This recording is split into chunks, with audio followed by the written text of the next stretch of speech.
Y eso es por donde voy a empezar. Mirad, voy a empezar contando una historia.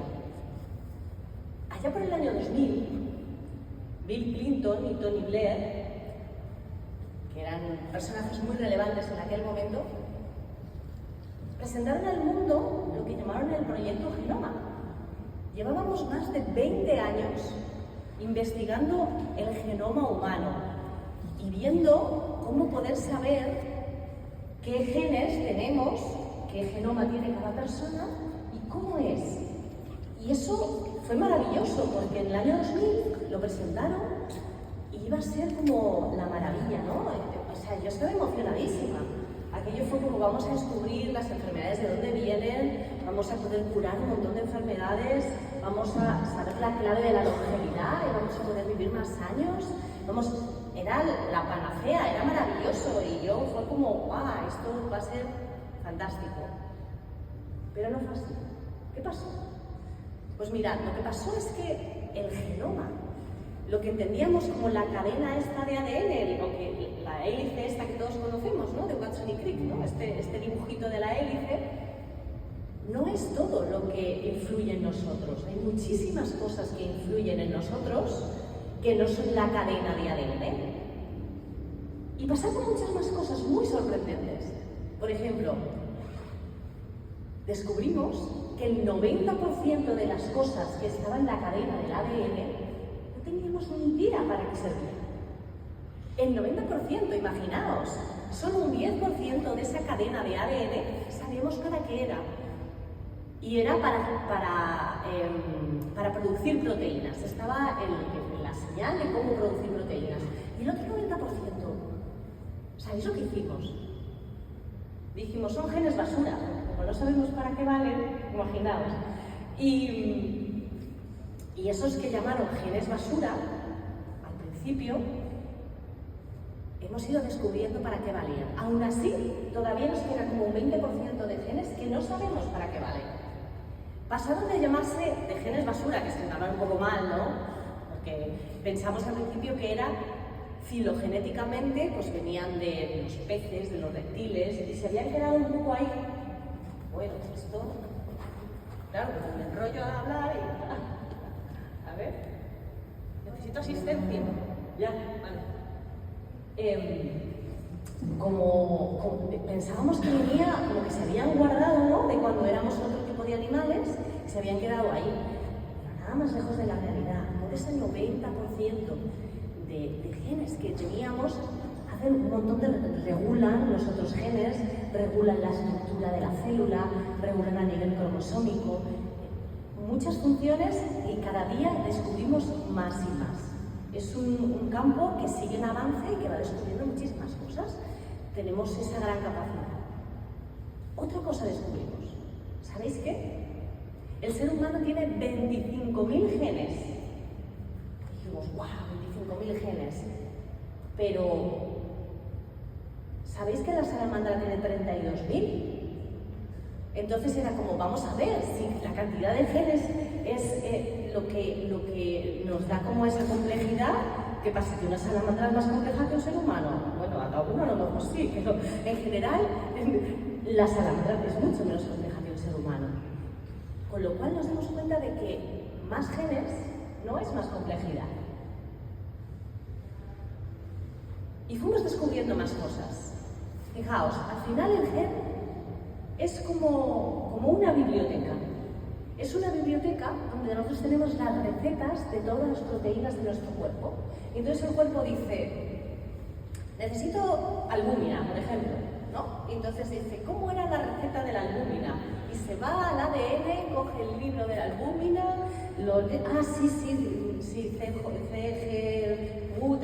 va cogiendo todo el código y genera albúmina.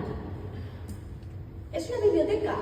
El ADN es una biblioteca, no es la clave de la vida, no es la clave de lo que creíamos que iba a ser aquello del genoma humano. Es importante acordarnos de eso, acordarnos de que la biblioteca, los genes, son simplemente una biblioteca. Voy a seguir. Esto ya lo hemos dicho. Vale. Bueno, lo que nos gastamos 3.000 millones de dólares en el año 2000, o sea, fue un proyecto súper ambicioso. Vale, ya estamos aquí, perfecto. Muy bien. ¿Qué pasa con esto? Entonces me vais a decir, si el núcleo, que es donde está, ahora lo vamos a ver, si es donde están los genes, los genes no son los que dirigen a las personas, no son los que nos llevan, donde está toda nuestra información, entonces, ¿qué es? O sea, ¿cómo funcionan las células si no tenemos, si los genes, el núcleo no es lo que dirige la célula? Pues vamos a hacer un viaje adentro de la célula. Os invito a que vengáis conmigo adentro de la célula y que veamos qué pasa dentro de la célula. Vamos a verlo. Fijaos.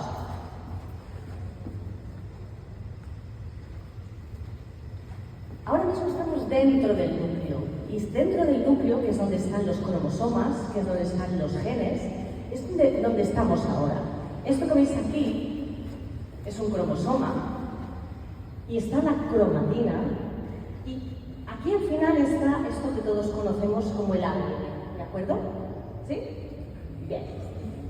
¿Qué pasa? ¿Por qué ese ADN que está ahí no es lo que expresa lo que somos? Porque hay muchos mecanismos que llamamos epigenéticos que modifican a ese gen. ¿Qué significa epigenético entonces? Epigenético es aquello que modula el ADN y modula la expresión de ese ADN. No lo cambia, es decir, tenemos la mitad de los genes de nuestra madre, la mitad de los genes de nuestro padre, y eso lo tenemos desde que nacemos. Yo trabajo con esto y tengo muchos pacientes que me dicen, es que esa enfermedad yo no la tengo. Y digo, ya, es que si te hubiera hecho el genoma cuando naciste, te hubiera dicho lo mismo. Yo no te estoy hablando de ti ahora, te estoy hablando de lo que con la información genética que tú naces.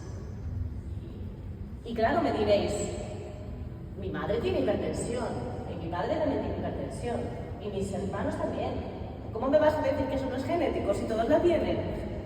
No digo que no sea. Digo que hay una predisposición, pero la predisposición no tiene por qué salir. Porque daros cuenta de otra cosa. Cuando tú hablas, por ejemplo, de hipertensión, que es el caso que he puesto hoy, ¿qué más hacéis en tu familia? ¿Cómo coméis? ¿Cómo entendéis la vida? ¿Cómo os tomáis los problemas? ¿Os da por aceleraros? ¿Estáis tranquilos? Ya no es solo lo que no aprendemos, o sea, no es solo los genes. Los genes son una predisposición, pero aprendemos muchas más cosas en nuestra familia. Aprendemos a vivir, aprendemos a adaptarnos al entorno, que es lo que hablábamos al principio. Nos adaptamos a esa familia, a esa manera de vivir, a esa manera de entender la vida. Y decís, bueno, ¿y esos mecanismos? ¿Esos mecanismos cuáles son? Pues mirad, aquí he puesto dos de ellos para que entendáis un poco. Esta es la cadena de ADN y esto es la metilación del ADN. Es decir, tú tienes tu cadena de ADN, viene un grupo metilo, a ver, con el micrófono, yo que me muevo mucho y con las manos, coges un grupo metilo, si aquí está el ADN, y hace como un tapón, ¿vale? Ese gen ya no se puede expresar, porque está tapado. Entonces no se puede expresar.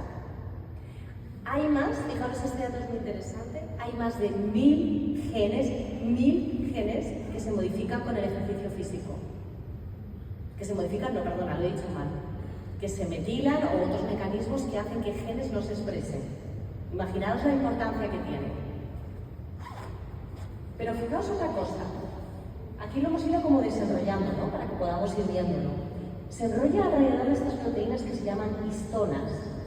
Y giran, y están muy envueltos, muy envueltos. ¿Sabéis?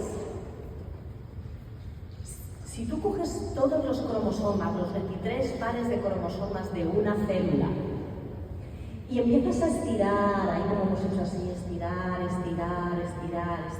y los pones todos juntos, ¿alguien sabe cuánto mide eso? ¿Cuánto puede medir? ¿Qué se os ocurre? A ver, venga, adivinad. Decidme algo. A ver. Refleja la Tierra, no, hombre, pero es que es una célula microscópica. ¿Cuánto se os ocurre? ¿Centímetro, 2, 10? 2 metros. 2 metros mide todo el desenrollamiento de la información genética del núcleo de una sola célula. De una sola célula. Tenemos 50 billones de células. 50 billones de células que trabajan milagrosamente, absolutamente coordinadas, absolutamente conectadas, absolutamente... Tú haces algo aquí y en menos que la velocidad de la luz, tu dedo del pie ya lo sabe. Todos esos organismos que son las células trabajan en conjunto para conseguir que nuestro cuerpo funcione de la manera que funciona. Es increíble. Y la ventilación, a ver.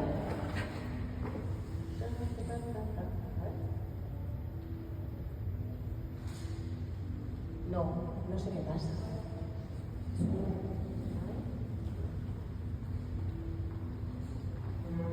Algo pasó. Ahora, ya está.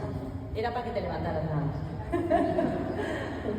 Vale, entonces, otro de los mecanismos es la modificación de las histonas. Acordaos, las histonas son esta cosita, estas proteínas amarillas, y lo que hace un factor epigenético es se coloca aquí por diferentes mecanismos y inhibe la expresión de todos estos genes, ¿de acuerdo? Pero pasa otra cosa también. Como está tan enrollado, lo que está dentro, lo que está en la parte interna, aquí, lo que estaría en la parte interna, tampoco se expresa, porque está tan enrollado que no se puede expresar. Pero, ¿qué pasa cuando envejecemos?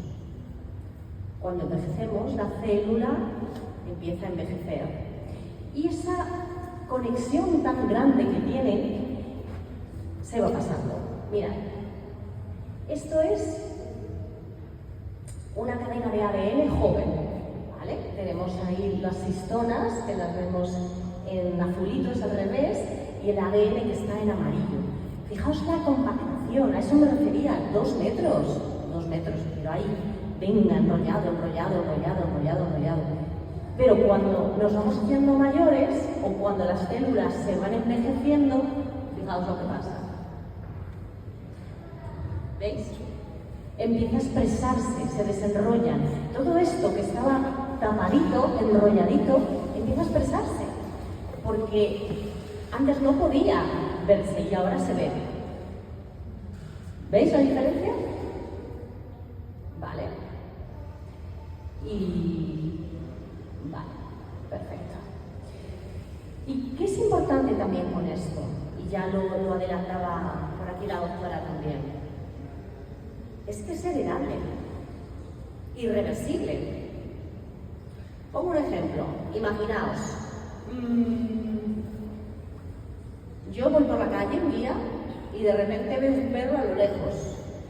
Y ese perro me empieza a mirar de mala manera y empieza a ladrarme y yo digo, me va a atacar, o sea, este perro me va a atacar y yo empiezo en pánico, ¿no? Empieza a subirme la adrenalina, empieza a subirme el cortisol, empiezo a tener taquicardia, empiezo a tener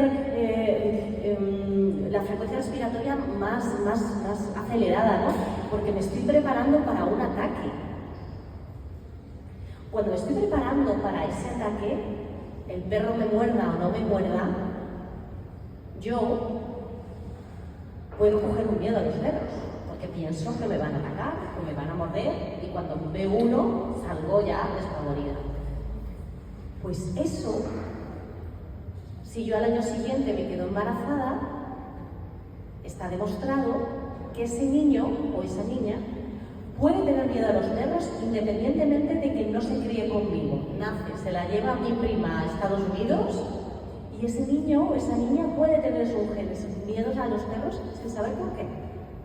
Imaginaos la importancia de lo que hacemos epigenéticamente a nivel incluso de la herencia, de lo que queda a nuestros hijos. Es increíble cómo podemos modificarlo. Y Os preguntaréis, espera, que no quiero pasar una diapositiva, porque si no, luego, a ver, este es el otro, vale. Vale. Bueno, pues hemos hablado de los genes, hemos hablado de epigenética y ahora vamos a hablar de los famosos telómeros, de la telomerasa. ¿Alguien ha oído hablar de los telómeros? ¿Sí? Vale. Pues el premio Nobel del 2009 se lo dieron a Elizabeth Blackwood por descubrir la telomerasa. Ahora os voy a decir lo que son. Vale. Los telómeros son el final de los cromosomas, eso rojito que está marcado ahí. Y se descubrió que eran muy importantes. ¿Por qué son tan importantes? Hay varios motivos por los que son importantes. Uno de ellos es porque, ¿os acordáis de la cadenita esa que estaba tan enrollada y luego desenrollada? El telómero lo que hace es, como el cordón de los zapatos, el plastiquito del final, impide que eso se desenrolle. Y al impedir que se desenrolle esa cadena, mantiene joven a la célula. ¿Sí? ¿Hasta ahí bien? Pero ¿qué pasa? Los telómeros están implicados en la replicación celular. Entonces, cada vez que una célula se divide su telómero. Eso hace que con cada división las células cada vez sean más viejas, porque se divide la mitad a cada una de las células hijas.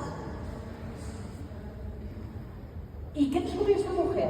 Pues mirad, descubrió que la telomerasa es la enzima que repara los telómeros. ¡Qué buena noticia, hombre! Se puede reparar, ¿no? No solo que si vayamos envejeciendo, se puede hacer algo con ello. De hecho, yo conozco gente que toma telomerasa, que yo no lo recomiendo porque todavía no tenemos tantos estudios de cómo funciona y además, bueno, pues a nivel digestivo se degradará y no funcionará, pero sí. ¿Cómo se activa la telomerasa? ¿Qué cosas hacen que la telomerasa se active y funcione? ¿He oído algo por aquí? No. La metilación. La respiración, efectivamente, la respiración. Los hábitos de nuestra vida. Cómo comemos, cómo dormimos, cómo vivimos, estimula la telomerasa. También se ha descubierto, ahora os hablaré de un estudio un poquito más adelante, también se ha descubierto que personas que han tenido malos tratos en la infancia, que han tenido violencia de género, personas que han vivido cosas complicadas, tienen los telómeros mucho más cortos. ¿Vale? Es importante que la diferencia de los telómeros se estimulan por aspectos físicos y emocionales. ¿Sí? Vale. Ya hemos hablado de epigenética. Hemos hablado de telómeros.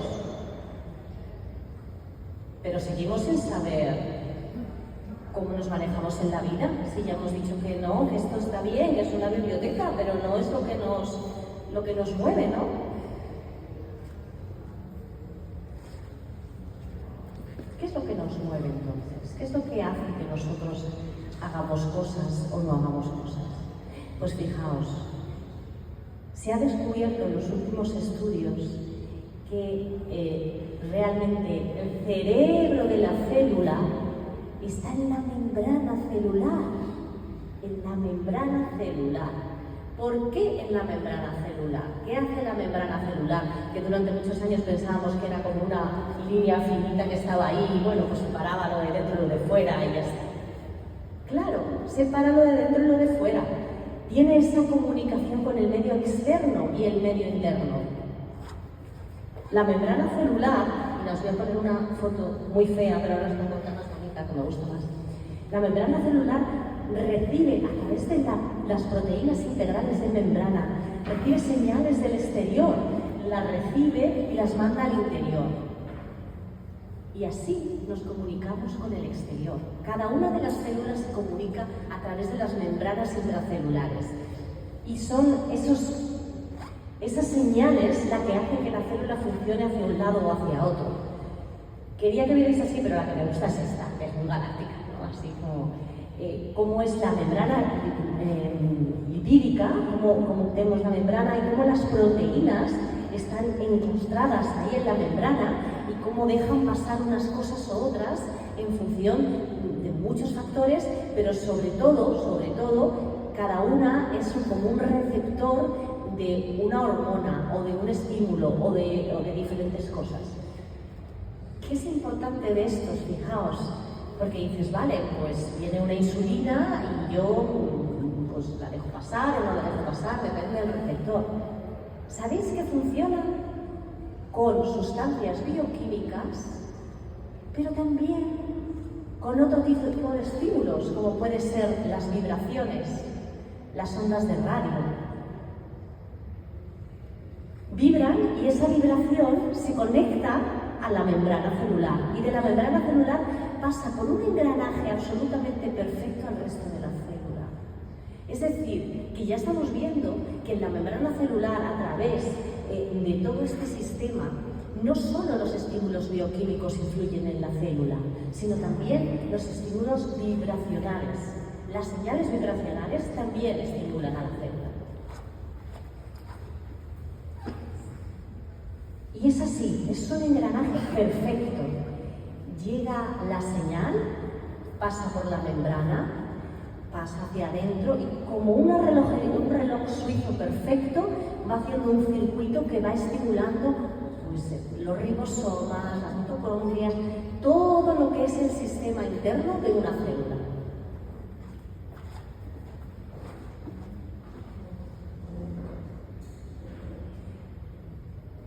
Fijaos, estos son los 5 pilares que específicamente influyen en nosotros para activar la membrana celular. Estos son los 5 pilares que estábamos hablando, que son el entorno de la célula, lo que está fuera de la célula y que conecta dentro para que funcione de una manera o de otra. ¿Cuáles son estos? La alimentación, el ejercicio, el sueño, los tóxicos ambientales que tan maravillosamente nos han contado las compañeras hace un ratito. Los tóxicos ambientales, pero si me tengo que quedar con uno, ¿con cuál me quedo? Lo he puesto más grande, a ver, que tenéis la pista, no me hagáis eso, Las emociones. ¿Por qué las emociones? Porque las emociones influyen en el resto de ellos. Si tú estás muy estresado, estás muy agobiado, pues seguramente no duermas bien. Si tienes un momento de vida muy complejo, pues te puede dar por comer muchísimo y cuantos más hidratos de carbono y más comida basura, mejor. O te puede dar por no comer, ¿no? Pero en cualquier caso afecta.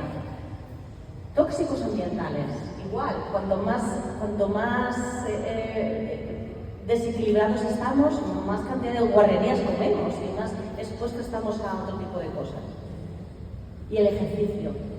Bueno, pues si estás mal, muchas veces no llegas a hacer ejercicio. Si llegas, fenomenal, porque por lo menos ahí liberas, ¿no? Pero muchas veces no eres capaz de llegar a ese punto en el que dices, venga, sí, voy a ser capaz de hacer ejercicio. Que a veces no es fácil, a veces nos cuesta. No está diseñada la sociedad para que estemos haciendo ejercicio y nos cuidemos bien, ¿no? La alimentación y muchas otras cosas. Muy bien, pues ya tenemos varias cosas. Ya sabemos, ¿qué sabemos hasta ahora? Que los cromosomas, los genes, no son lo que manejan el cuerpo, son la biblioteca del cuerpo. ¿Qué más sabemos? Sabemos que la epigenética es lo que modula esos genes, porque en función de estos factores es cuando van a expresarse unos genes u otros. Pero lo más interesante es que ni siquiera son los genes los que nos hacen expresarnos. Es la membrana celular la que recoge la información y la transmite a toda la célula para que funcione de una manera o de otra manera. Vamos a hablar entonces de emociones. Ya hemos llegado a las emociones. ¿Por qué es importante hablar de emociones? Fijaos, en la sociedad en la que vivimos vivimos con un nivel de estrés altísimo. Muchas personas viven, bueno, aquí se libera mucho, ¿no? Este clima tan maravilloso que tenemos, pero hay muchas personas que viven con un nivel de estrés altísimo. Hay dos sistemas en el cuerpo que regulan el organismo, y este es el sistema simpático y el sistema parasimpático. El sistema simpático en general es el que nos hace estar más activos, el que nos hace movernos, el que aumenta la frecuencia cardíaca, la frecuencia respiratoria, el que nos tiene más activos. Y el sistema parasimpático, sin embargo, es el que nos hace estar más en calma, baja la frecuencia del corazón, baja la frecuencia respiratoria, nos ayuda a estar más tranquilos. Pero en la sociedad en la que vivimos en el sistema simpático, estamos hiperestimulados simpáticamente, que parece muy simpático pero no lo es, la palabra confunde, ¿no? Estamos hiperestimulados en nuestro sistema simpático. Fijaros, el sistema simpático lo inventamos, por decirlo de alguna manera, para poder huir. El sistema simpático es el que nuestro organismo inventó para cuando viene un león, salir corriendo y que el león no te coja, y entonces aumenta la frecuencia cardíaca, respiratoria, los vasos se contraen porque si te va a morder y vas a sangrar, que sangres lo menos posible, con lo cual no llega mucha sangre al cerebro. ¿A cuántos os ha pasado cuando estáis estresados que no os acordáis de las cosas? La sangre va a los sitios vitales, va a los órganos vitales, se quita de todos los sitios que no son necesarios para llegar al músculo, para que tú puedas correr, para que puedas subir. Vivimos ahí. Muchos de nosotros vivimos ahí.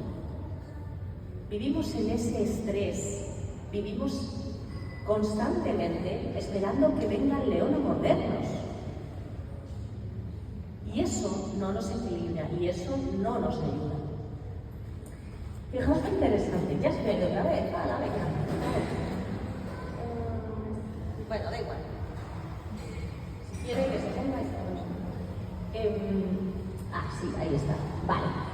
Fijaos, el desequilibrio del sistema simpático-parasimpático acorta los telómeros, afecta en la metilación, en la modificación de histonas, en la oxidación, en la generación de mitocondrias.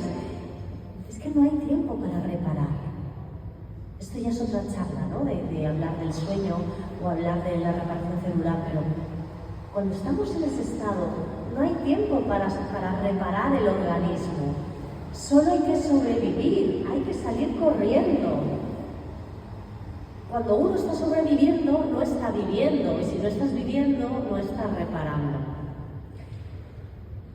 Elizabeth Blackwood, acordaros que es la de la telomerasa, hizo un estudio maravilloso, en el que cogió mujeres que tenían un hijo con discapacidad severa y estuvo mirando y dijo, bueno, pues si una persona realmente tiene una ansiedad o un estrés constante de vida, es alguien que toda la vida está ocupándose de otra persona con una discapacidad severa, ¿no? Y midió sus telómeros.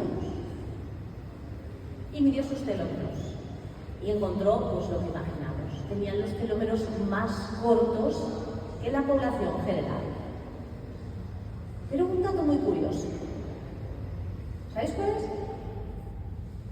Que había un grupo que no.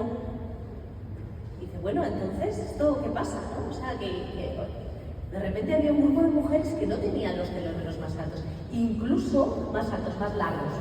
Incluso los tenían más largos que la población general. ¿Cómo es esto posible? Y empecé a investigar más sobre esas mujeres. ¿Sabéis cuál era la diferencia? La diferencia es que esas mujeres no se tomaban el estrés como una huida o un ataque. Se le tomaban como un reto. Como un reto. Cuando uno el estrés es capaz de gestionarlo como estrés positivo, que lo llamamos, por ejemplo, no existe vasoconstricción de la piel. porque no te va a morder un león. No existe la falta de memoria, porque no necesitas llevar a los músculos más sangre. Entonces, el estrés en el sistema entendido como reto, avance, oportunidad, sí es positivo y sí nos ayuda. Si lo entendemos como lucha, como huida, no, nos disminuye la esperanza de vida, no reparamos por las noches celularmente, no nos aumenta la oxidación de las células, que también estábamos hablando antes con glutatión y demás. No funciona bien nuestro organismo con el estrés. Entonces, es importante saber que sí que hay un estrés positivo. Y no pasa nada por fallar. Fallar es humano y fallar es parte del aprendizaje. Parte del aprendizaje del ser humano. Y ese aprendizaje tiene que ver con el sistema simpático y parasimpático y también con otras cosas. Fijaos, esta activación del sistema simpático-parasimpático, me gusta el ejemplo de Walt Disney. Walt Disney cometió más de 300 errores en su carrera y él siempre decía, da igual, porque cada error es un aprendizaje. Y cada vez que me equivoco, me queda menos tiempo para encontrar realmente qué es lo que vaya a hacer exitoso. Fijaos dónde llegó. Entonces, cuando tú fallas, no es un error, es un aprendizaje. Y te va a ayudar a saber que por ahí no va la cosa, que va en otro aspecto. Fijaos, yo doy cursos a directivos. Qué importante, ¿no? Que ellos entiendan que cuando en una empresa a lo mejor hay una operación y pierden tropecientos mil millones, dices, jo, ¿eso cómo lo vendes, no? Bueno, pues la próxima vez a lo mejor ganan tropecientos mil más, porque ya saben que por ahí no va. Tienen que hacer otra cosa diferente a lo que están haciendo. Hay que aprender del error y eso nos ayuda mucho celularmente. Si eso no me queda una cosa. Más cosas que ayudan. La gratitud. La gratitud está relacionada con baja la glucemia, regula el metabolismo. Cuando tú eres agradecido, tu organismo se regula de otra manera. ¿Qué otra cosa? Coherencia cardíaca. ¿Sabéis lo que es la coherencia cardíaca? Es lo que una persona piensa y siente que esté en coherencia. En este caso que os hablaba de los empresarios, muchas veces esto es lo que más les choca, ¿no? Porque yo digo, si tú eres pequeño y querías ser escultor y ahora eres abogado y sigues queriendo ser escultor, tu cuerpo no, tu cuerpo te está diciendo algo, tu cuerpo va a reaccionar contra eso, porque lo que te pide es otra cosa diferente a lo que estás haciendo. Es verdad que puede ser que luego le encante ser abogado y no hay ningún problema, todo perfecto, pero si tu cuerpo te sigue pidiendo hacer una cosa, tú no estás en coherencia cardíaca, porque tu corazón y tu mente están haciendo cosas diferentes, y cuando uno no se entiende ni a sí mismo, ¿cómo vas a entender nada más? Si no te entiendes tú mismo, estás haciendo cosas diferentes. Otra cosa importante, el cuerpo, fijaos el dato, no sabe diferenciar realidad de imaginación. Las áreas del cerebro que se activan en relación con la memoria, en relación con la actividad, en relación con recuerdos, son las mismas. Si has vivido algo, como si te lo imaginas tanto que te lo crees. Por eso es tan importante lo que nos decimos. Porque si tú todo el día te estás diciendo, qué torpe eres, qué mal lo haces todo, tu cuerpo, tu mente se activa y realmente eres torpe y lo haces todo mal. Porque tú te estás diciendo eso y la mente no diferencia. En los estudios estudios de neurociencia se ha descubierto que la mente no diferencia entre lo que es real y lo que imaginamos o hacemos que sea. Qué importante hablarnos bien.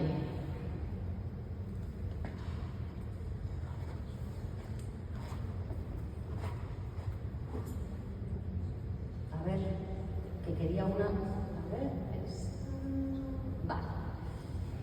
Mira, de aquí os pongo para que tengáis aquí cosas que ayudan y cosas que perjudican a nuestra salud celular. Hablamos del estrés, me pongo aquí para que podáis hacer fotos si queréis, el estrés positivo y el estrés negativo, fracaso como aprendizaje o fracaso como fallo. Ser optimista, tener gratitud, que hemos hablado de ellos, quererse. Las rumiaciones, es importante también las rumiaciones cuando estamos, no sé si os pasa, a mí me pasa mucho, con una idea, y venga. Eso nos va fatal. Esos circuitos, fijaos lo que nos estamos diciendo al organismo, le ponemos como en hacemos como un cortocircuito. El pesimismo, aprender algo nuevo, sorprenderse cada día, coherencia cardíaca. Y el último, vivir en paz con uno mismo. Muchas veces cuando estamos en la vida cotidiana, estamos mirando fuera, estamos mirando que si Ucrania con Rusia, que si mi suegra no sé qué, que si mi hermano no sé cuál, que si tal... ¿Cómo se nos olvida mirar hacia adentro? ¿Cómo se nos olvida mirar lo que tenemos dentro y escucharnos? ¿No? Qué poco nos escuchamos tantas veces, qué poco miramos qué es lo que nuestro cuerpo necesita. Vamos a dejar de mirar menos fuera, vamos a dedicarnos más a mirarnos a nosotros y mirarnos dentro.